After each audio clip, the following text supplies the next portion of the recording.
Hi there, Mr. Holcomb here with another episode of The Math Behind the Modules.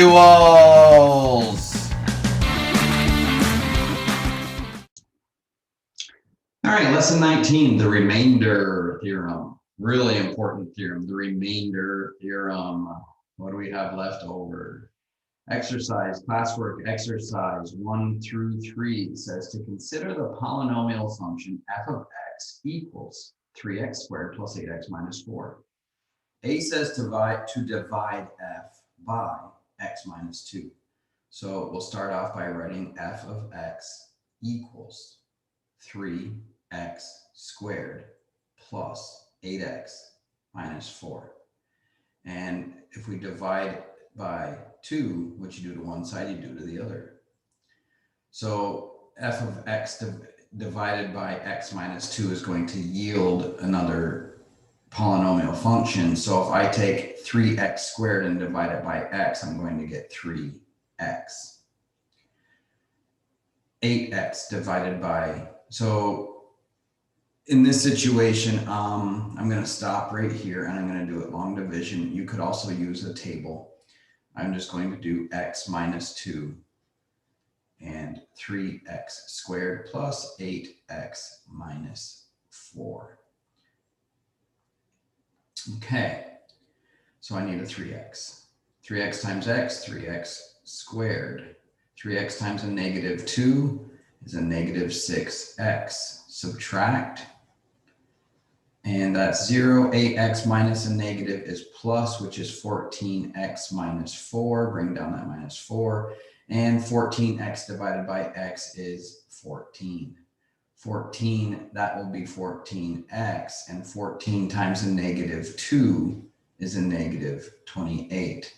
So that's going to give me a remainder of negative 4 plus or minus a negative 28, which is 24. Okay, so that's going to give us a remainder of 24. So we end up with f of x divided by x minus 2, giving us 3x plus 14 plus 24 over x minus 2. All right, and then now it says find f of 2. Well, if f of x is this function, f of 2 simply means plug in a 2 for every value. So if I take 3 times 2 squared plus 8 times 2 minus 4, that is going to give me 3 times 2 squared, which is 4, plus 8 times 2, which is 16, minus 4. And 4 times 3 is 12, plus 16 minus 4, which equals 12 plus 16 is 28, minus 4 is 24. Okay, so what just happened there? If x minus 2 is a factor, then 2 is a 0. But since we had a remainder, x minus 2 was not a factor, and the value of the function at f of 2 actually comes out to be what our remainder was. So if we get 0 here, then we know that what we're dividing by is a factor. If we don't get a 0, then we know that's the remainder when we divide by that factor. Alrighty? Okay, so we're going to do another one now. So pause the video, see if you can do this on your own, and then come back and see how you did. So we have divide g, which is here, by x plus 1. So we're going to rewrite the function g of x equals x cubed minus 3x squared plus 6x plus 8. I'm going to divide both sides by x plus 1. So when I do that, if I take x plus 1 and I write x cubed minus 3x squared plus 6x plus 8, no terms were skipped, 3, 2, 1, 0. And then I divide. X cubed divided by x is x squared. X squared times x is x cubed. X squared times 1 is x squared. Subtract. That will give me 0. Negative 3x minus x is a negative 4x squared. Bring down my 6x. Negative 4x squared divided by x is negative 4x. So negative 4x times x is negative 4x squared. Negative times a positive is negative. 4x times 1 is 4x. Okay, subtract 0. 6 minus a negative is plus 10x. Bring down the plus 8. Okay, running out of room here. 16, oh, I'm sorry, no, it's 10. 6 minus negative 4 is plus, that's just not closed. 10, 10x divided by x is plus 10. 10 times 10 is 10x, and 10 times 1 is 10. Subtract 8 minus 10 is a negative 2. So I got, when I do this, I got x squared minus 4x plus 10 minus 2 over what I divided by. Okay, so this here is my remainder. Oops, I want that minus sign there too. This is our remainder. So when I find g of negative 1, if what's true about the last problem, then what we should get, g of negative 1 should be this remainder of negative 2, since x plus 1 being the factor that gives us this 0, if you will, or solution, will not be equal to 0. It'll have to be equal to that negative 2. So let's check it. So g of negative 1 equals negative 1 cubed minus 3, oops, writing too fast. It's not x now, it's negative 1. 3 times my negative 1 squared plus 6 times my negative 1 plus 8. So g of negative 1 equals negative 1 cubed is negative 1. Negative 1 squared is positive 1. 1 times negative 3 is still minus 3. 6 times a negative 1 is minus 6, and then plus 8. So then, now that I have this all down to negative pluses and minuses, you work left to right. Negative 1 minus 3 is negative 4, minus 6 is negative 10, negative 10 plus 8 is, in fact, negative 2, which matches my numerator. Okay?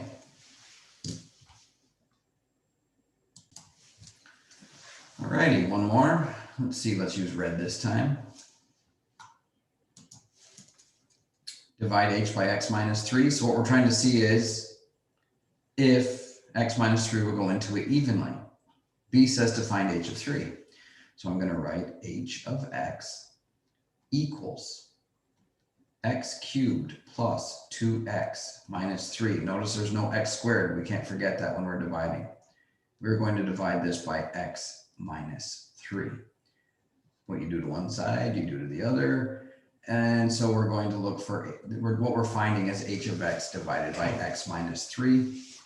And I will do that off to the side over here. I was running out of room, so I'll do it over here. X cubed plus 0x squared plus 2x minus 3. And I'm going to divide that by x minus 3. X cubed divided by x is x squared, giving us x cubed here, minus 3x squared. Subtract 0 minus a negative is plus 3x squared. Bring down my plus 2x. 3x squared divided by x is 3x.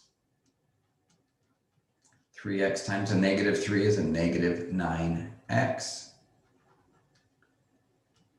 Subtract this, cancels. 2 minus a negative is plus 11x. Bring down my minus 3. 11x divided by x is 11. So 11 times x is 11x. 11 times a negative 3 is a negative 33.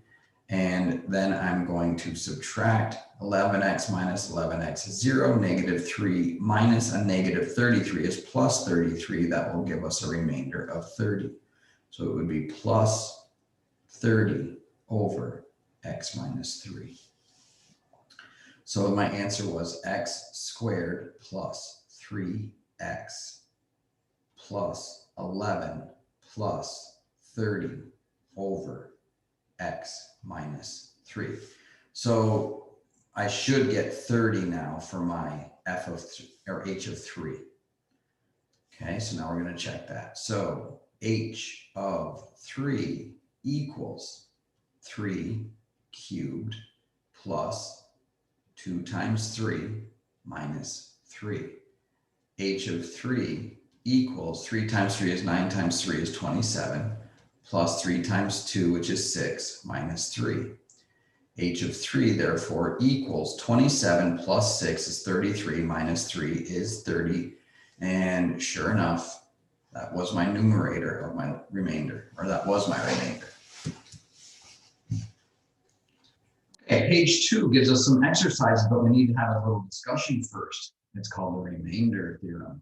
So if we let p be a polynomial function in terms of x, and let a be any real number, then there exists a unique polynomial function q such that the equation p of x equals q of x times x minus a plus p of a. And it's going to be true for all x. That is, when a polynomial is divided by x minus a, the remainder is the value of the polynomial equation at a. So what they're saying is, if I were to now say, well, what is p of a? And I substitute all my x's with a, then I'm going to get some polynomial function q of a times a minus a, because x is a, plus p of a. Okay, so then p of a would equal q of a, and that's times 0 plus p of a. So what's going to happen here is q of a times 0 is just 0, so we're going to get p of a equals 0 plus p of a, which is p of a equal to itself. So what this is basically saying is, if you divide by a factor and there's no remainder, that factor is 0. I'm sorry, if there's no remainder, the remainder is 0, then the number that you substitute into the function would be equal to 0. And if you get something that has a remainder and the remainder is a, p of a is going to equal that remainder plugged into the function.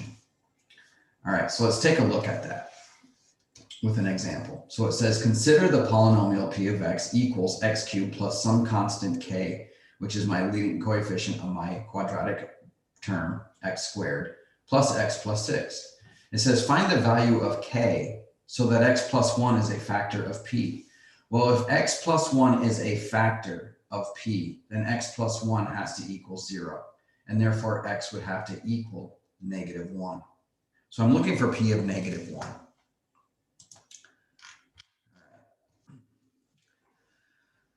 So p of -1 would equal -1 cubed plus k of -1 squared plus -1 plus 6. So then we get p of -1 is going to equal -1 cubed, which is -1, plus -1 squared is 1, so that's just going to be k times 1, or k, minus 1 plus 6. So my p of -1 is going to equal -1 minus 1, which is -2, plus 6, which is 4, plus k. Okay, so now if we want p of -1 to be 0,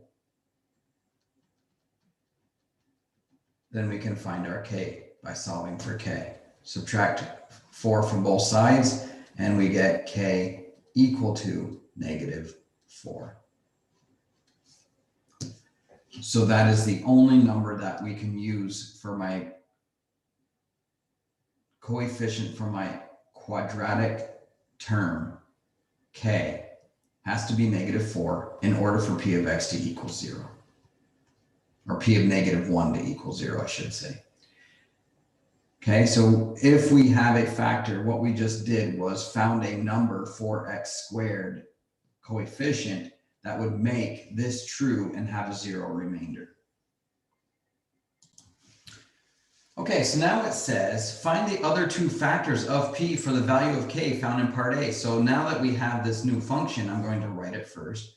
So I'm going to write p of x equals x cubed minus 4x squared plus x plus 6.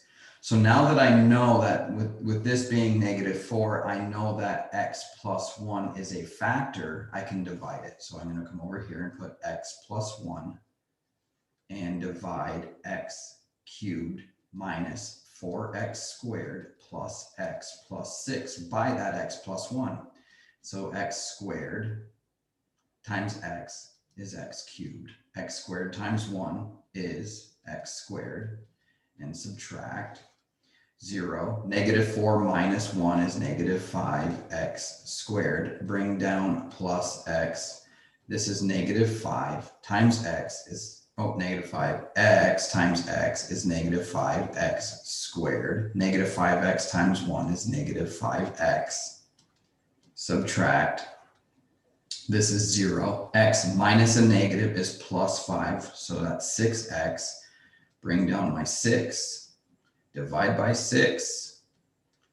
6x divided by x is 6. So 6 times x is 6x. 6 times 1 is 6.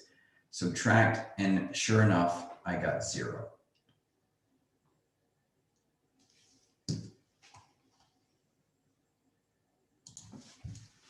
Okay, so now we have x squared minus 5x plus 6. Now we want to factor that. Factors of 6 that add up to 5. That's an easy one.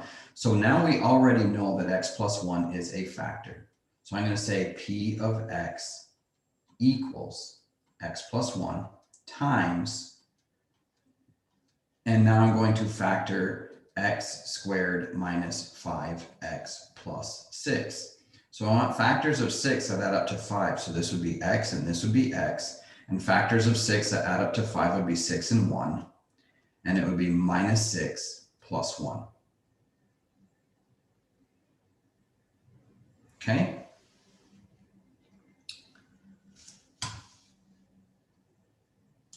Okay, that was wrong. Made a mistake. -6 times 1 is -6. So my signs, wasn't watching my signs. When factoring, your middle term or your last term determines if they're the same or different. And this tells me they're the same and they have to both be negative. So this is negative and this is negative. So now I say, well, what do I multiply together to get 6 that add up to 5? Well, that's 2 and 3. So -2 times -3 is positive 6. -2 plus a -3 is -5. Okay, so when I got another x plus 1 and then I multiplied my constants, I got the wrong sign. So that's how I caught that. So it's p of x equals x plus 1 times x minus 2 times x minus 3. So therefore, my solutions to this would be x equals -1, x equals 2, and x equals 3. Okay, so that last problem, I just kind of explained to you that we have what's called a factor theorem. So if p is a polynomial function in terms of x and a is any real number, if a is a 0 of p, then x minus a is the factor of that p. So we're going to continue with that concept. And now it says, consider this polynomial. Is 1 a 0 of the polynomial p? Well, there's two ways we can do that. We can either just find p of 1 or we can factor it. Okay, so what I would do is say p of 1 equals 1 to the 4th plus 3 times 1 cubed minus 28 times 1 squared minus 36 times 1 plus 144. So p of 1 If it is a 0, this would be 0. 1 to the 4th is 1, plus 1 cubed is 1 times 3, which is 3. 1 squared is 1 times 28 is minus 28. And negative 36 times 1 is negative 36, plus 144. So P of 1 equals 1 plus 3, which is 4. 4 minus 28 is negative 24. Negative 24 minus 36 is negative 60. Plus 144 is definitely not 0. It is 84, which is not equal to 0. So therefore, it is not a 0 of this function. Okay, so now it says, is x plus 3 one of the factors of P? So now instead of doing long division, all we're going to do is use this fact, and x minus a, if x plus 3 is this, so to make that a plus, a has to be negative 1. So a equals negative 1 because x minus, negative 3. I don't know why I'm saying 1. Negative 3 is a. So x minus a negative 3 is x plus 3. So a is negative 3. So I'm going to put, in other words, x is negative 3 would make this 0. Negative 3 minus a negative 3, or 3 minus a negative 3. Okay, so let me just get this out of the way here first. So if x plus 3 is a factor, then negative 3 is a 0. That's what I'm trying to explain here. So I would put f of negative 3 equals negative 3 to the 4th power plus 3 times negative 3 cubed minus 28 times negative 3 squared minus 36 times negative 3. Let me move all of this over, running out of room.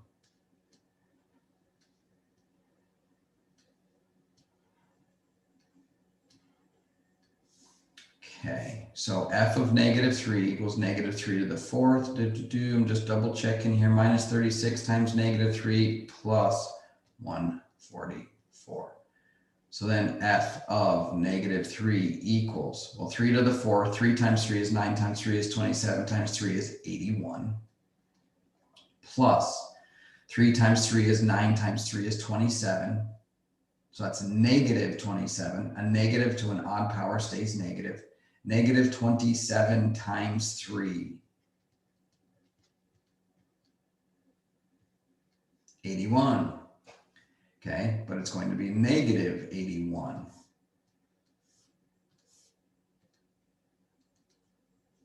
Okay, and then 3 squared is 9.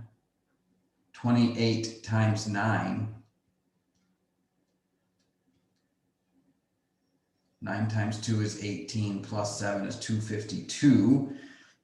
And that's going to be positive. Negative 3 squared is positive 9. Positive times a negative is negative 252.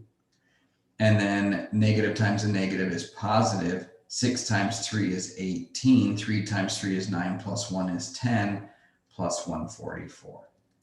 So these 81s cancel. So f of negative 3 equals, and negative 252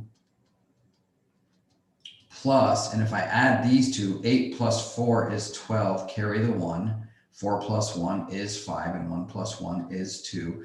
And negative 252 plus 252 is 0. So x plus 3 is one of the factors. So the answer is yes. Okay, because f of negative 3 equals 0. And actually, I was calling it f. In all actuality, it is not f. I'm just used to calling functions f. This was p of x. So let me just fix that. P. So p of negative 3 equals 0. So x plus 3 is a factor of p. Part C says the graph of p is shown on the right. Okay, 4th degree polynomial. Down, up, A is positive. It's open in the upward direction. What are the zeros of P? Well, we found this one right here at -3. That's right here. And 1 is not, so 1 is right here. So as you can see, since number 1 is no, it did not cross right here. But it did cross right here. It did cross right here. And it did cross right there. So what are the zeros of P? And again, this is an approximation. We don't know for sure yet, but it looks like about -6. We definitely know that -3 was. This looks like 2. And this looks like 4. So these are approximations, except this one we know for sure is a factor. So it says write the equation of P in factored form. So I'd say P of x equals, and if these are the solutions, then it would be x plus 6, x plus 3, x minus 2, and x minus 4. And that would be factored form. Okay, page 3. Consider the graph of a degree 5 polynomial. 1, 2, 3, 4, 5. Okay, so it's going to negative infinity at one end, positive infinity at the other, because the leading coefficient is positive. So ax to the 5th, the a is positive. That I know by looking at this. The y-intercept is right here, but we don't have any y values, so we don't know what that is. There are 1, 2, 3, 4, 5 solutions or x-intercepts, and they're giving it to us right here. So this is -4, -2, 1, 3, and 5. So those are our x-intercepts or zeros. So it says write a formula for a possible polynomial function that the graph represents using c as the constant factor. Now c is the y-intercept. C would give us this. So I know C is negative because it's below the x-axis. So my function is going to be f of x equals. And I know that one of the root, well, these are all of our solutions or x-intercepts. So you take the opposite sign and put x in front of it, and that will be your factor. So I'm just going to work left to right. -4, that'd be x plus 4. -2, that would be x plus 2 would be the factor. If 1 was an x-intercept, then x minus 1 is a factor. If x equals 3 is an x-intercept, then x minus 3 is a factor. And if 5 is an x-intercept, then x minus 5 is a factor. Okay, so now that we've done that,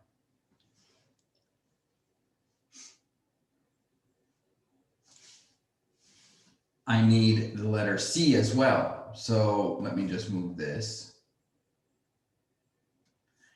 And I need my C to go right here. Okay, so it says write a formula for a possible polynomial function that the graph represents using C as a constant factor. So I should have C times x plus 4 times x plus 2 times x minus 1 times x minus 3 times x minus 5. So there it is. Now B says, suppose, what's this doing? Suppose that the y-intercept is -4. Find the value of C so that the graph of P has a y-intercept of -4.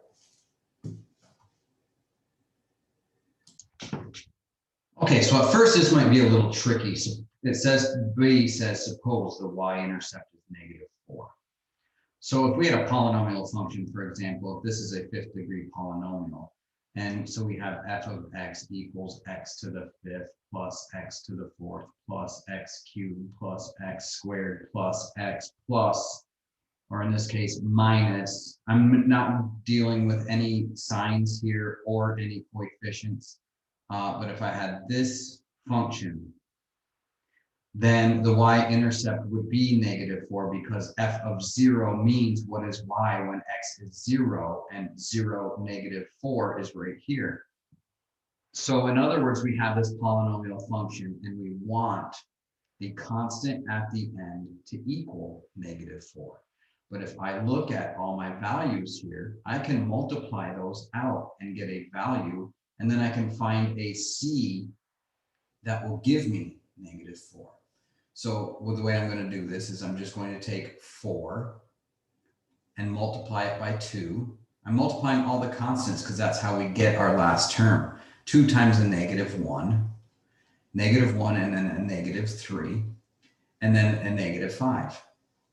And I'll do this one at a time. 4 times 2 is 8 times -1 times -3 times 5. I'm just doing one at a time just to show you.